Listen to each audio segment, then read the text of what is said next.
Hi friends, அனைவருக்கும் வணக்கம். இன்னைக்கு தட்டை எப்படி செய்யுதுன்னு பார்க்கலாம். சொல்லித்தரேன் நான் ரெடி. கற்றுக்க நீங்கள் ரெடியாக வாங்க வீடியோக்குள்ளே போகலாம். 1/4 கிலோ பச்சரிசி மாவு வறுத்து சலிச்சு வச்சுருக்கேன். 50 கிராம் கடலைப்பருப்பு 2 மணி நேரம் ஊற வச்சு வாஷ் பண்ணி சேர்த்துக்கிறேன். வறுத்த வேர்க்கடலையை கொரகொரப்பாக அரைச்சி சேர்த்துக்கிறேன். தேவையான அளவுக்கு சால்ட்டு சேர்த்துக்கிறேன். ஒரு ஜாரில் கொத்து கறிவேப்பிலை, 4 காஞ்ச மிளகாய், 5 பல்லு பூண்டு, மிளகு, சீரகம் பவுடர் பண்ணிக்கலாம். இந்த பவுடரையும் மாவில் அரைச்சி சேர்த்துக்கலாம். கட்டி பெருங்காயத்தை தண்ணியில் ஊற வச்சுருக்கேன், 2 ஸ்பூன் சேர்த்துக்கிறேன்.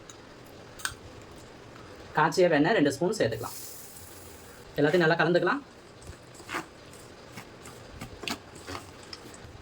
தேவையான அளவுக்கு தண்ணி விட்டு பிசைஞ்சிக்கலாம்.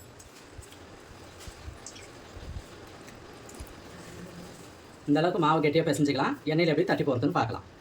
இதை மாதிரி பாலாக உருட்டி ஒரு கவர் மேலே வச்சுருங்க. மேலே ஒரு கவர் போட்டுடலாம்.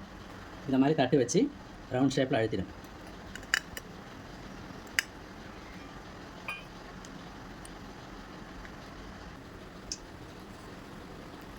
எண்ணெய் சூடாயிடுச்சு, எண்ணெயில் போட்டுடலாம்.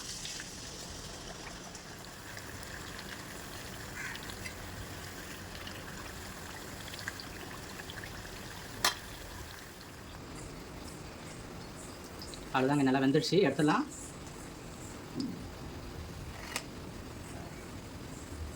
சூப்பரான தட்டை ரெடி. நீங்களும் வீட்டில் ட்ரை பண்ணி பாருங்கள். அடுத்த வீடியோவில் சந்திப்போம். பாய்.